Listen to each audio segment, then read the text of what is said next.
ഞാൻ ചോദിക്കട്ടെ, ഇവിടെ കേരളത്തിൽ നിന്നൊരു MP എങ്ങനെ BJPക്ക് ഉണ്ടായി? നിങ്ങളല്ലേ സഹായിച്ചു കൊടുത്തത്?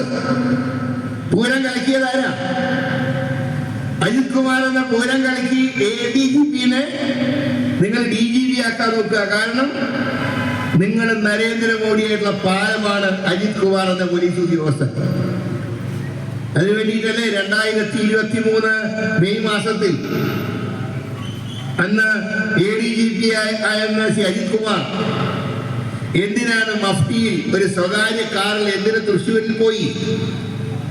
എന്തിന് RSSന്റെ രണ്ടാമനായിരുന്ന ഹൊസഗോളയുമായിട്ട് എന്തിന് ദത്താത്രേയ ഹൊസഗോളയിൽ എന്തിന് ചർച്ച നടത്തി? ആ ചർച്ചയിലുണ്ടായത് മറ്റൊന്നുമല്ല, അത് പൂരം കലക്കാനല്ല. കാരണം 2023 വെയിലാണല്ലോ ചർച്ച.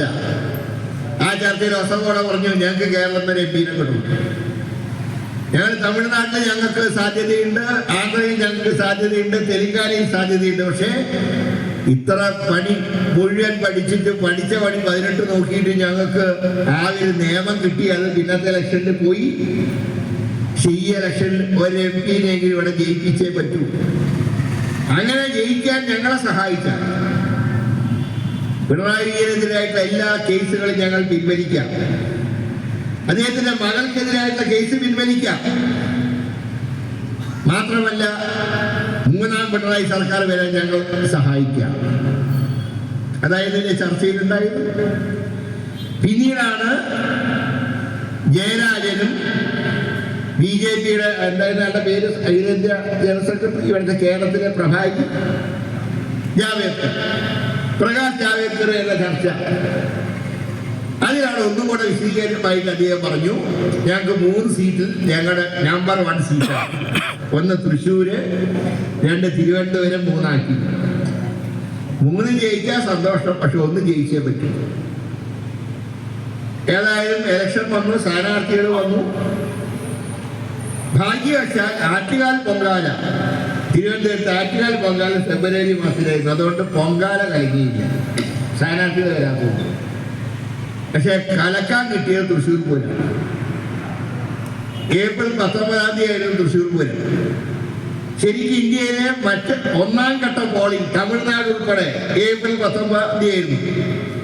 കേരളത്തിൽ 26-ാം തീയതിക്ക് വെക്കാൻ കാരണം തൃശ്ശൂർ പൂരം കാരണം.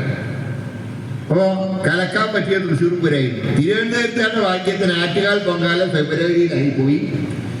തൃശ്ശൂരാന്റെ കഷ്ടകാലത്തിന് തൃശ്ശൂർ പൂരം ഇലക്ഷന്റെ ഒരാഴ്ച പോകും. പൂരം സുഖമായിട്ട് കളക്കി പോയി. അടുത്ത കമ്മീഷണർ നേതൃത്വത്തിൽ അങ്ങനെ അശോകൻ എന്നുള്ള അവിടുത്തെ കമ്മീഷണർ ഹംസിത് അശോകൻ ആളല്ലേ കലക്കാൻ നേതൃത്വം കൊടുത്ത്. അദ്ദേഹത്തിന് ഡയറക്ഷൻ കൊടുത്ത അജിത് കുമാർ ADG അവിടെ വന്നു, തൃശ്ശൂർ വന്നു, ഡയറക്ഷൻ കൊടുത്തു. തിരുവമ്പാടി ദേവസ്വത്തിന്റെ ആനയ്ക്ക് പട്ട കൊടുക്കാൻ ചെന്ന പാപ്പാന്മാരെ തല്ലി. തിരുവമ്പാടി ദേവസ്വത്തിന്റെ ആനകളുടെ തമ്മിൽ കുത്തുവിളക്കായി നിന്നവരെ തല്ലി. എപ്പോഴല്ലേ തിരുവമ്പാടിക്കാര് മെയിൻ ലൈറ്റ് ഓഫ് ചെയ്ത് ഞങ്ങൾ പൂരത്ത് പിന്മാറുക എന്ന് പറഞ്ഞു. ഇതിന് കഴിഞ്ഞ അസംബ്ലിയിൽ പിണറായി പറയാണ്, പൂരം കലങ്ങിയിട്ടൊന്നുമില്ല, വെടിക്കെട്ട് കുറച്ച് താമസിച്ചു. ഇയാൾ പൂരം കണ്ടിട്ടോ? പൂരവും കണ്ടിട്ടില്ല, ഇയാൾ വെടിക്കെട്ട് കണ്ടിട്ടില്ല. വെടിക്കെട്ട് നടന്നപ്പോഴറിയോ? കാലത്ത് 7 മണിക്ക് 3 മണിക്ക് വെടിക്കെട്ട് നടത്തേണ്ടതാണ്. കാരണം തൃശ്ശൂർ വെടിക്കെട്ട് ഞാനൊക്കെ ഒരുപാട് പൂരം കണ്ടിട്ടുള്ളതാണ്. തൃശ്ശൂർ വെടിക്കെട്ടിനാണെങ്കിൽ ഈ വർണ്ണങ്ങൾ ഇങ്ങനെ വിരിയും. 3 മണിക്കല്ലേ നല്ല ആകാശത്ത് ഇങ്ങനെ വർണ്ണങ്ങൾ വിരിയുന്ന വെടിക്കെട്ടാ. അത് നടത്തിയപ്പോഴാണ് 7 മണിക്ക്. നിങ്ങൾക്ക് അറിയാതെ കഴിഞ്ഞ പാർലമെന്റ് ഇലക്ഷൻ ഏറ്റവും കൂടുതൽ ചൂടുണ്ടായിരുന്ന സമയം തൃശ്ശൂർ എന്ന് 42 ഡിഗ്രി സെൽഷ്യസ് ആയിരുന്നു ചൂട്. 7 മണിക്ക് വെടിക്കെട്ട് നടക്കുമ്പോൾ ഞാനപ്പോൾ അവിടെയുണ്ട്. വർണ്ണമല്ല കണ്ടത്, കറുത്ത പോകാണ്ട് കുറെ ശബ്ദവും കേട്ടു. ഇതല്ലാതെ വർണ്ണവും കണ്ടില്ല, ഒന്നും കണ്ടില്ല. അതിന്റെ മുഖ്യമന്ത്രി പറയാണ്, പൂരം കുറച്ച് നീട്ടില്ല, വെടിക്കെട്ട് കുറച്ച് നീണ്ടുപോയതുള്ളൂ, പൂരം കലങ്ങിയിട്ടൊന്നുമില്ല.